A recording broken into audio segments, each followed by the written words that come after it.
Alors, vous savez que j'ai beaucoup, je me suis pris assez fortement, m'en suis pris à certaines appropriations un peu rapides. Et je voudrais revenir là-dessus. C'est pas parce que quelqu'un s'approprie quelque chose, une idée, un personnage, une langue, n'importe quoi, qu'il en devient propriétaire et qu'il crée ainsi nécessairement un lien. Et en même temps, c'est vrai qu'il crée un lien. Il construit un lien. Mais cette construction de lien qui lui incombe, par exemple, je suis concerné par ce Dieu-là, ou bien je me réfère à ce texte-là. Très bien, mais c'est tout à fait gratuit, c'est tout à fait arbitraire. Rien ne prouve que ce lien existe.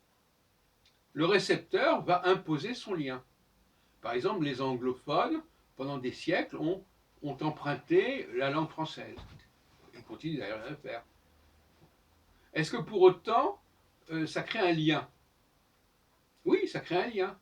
Mais il n'y a pas une filiation. Ils ne sont pas descendus pour autant. C'est pas parce qu'un peuple donné reconnaît un Dieu que ce Dieu reconnaît ce peuple. C'est pas parce qu'une langue s'approprie des mots d'une autre langue qu'elle fait partie de cette autre langue, etc., etc. Et où donc il y a, moi je suis désolé de dire que le christianisme, par exemple, s'est approprié de façon inacceptable à la fois le Dieu des Juifs et à la fois l'histoire des Juifs. J'aime beaucoup. Alors quand on interroge les gens, on dit, mais oui, vous voyez bien, regardez dans la Bible, on parle de ceci, on parle de cela. Et alors? Et alors? C'est pas parce que quelqu'un s'approprie quelque chose, le fait sien, qu'il faut l'accepter. Hein.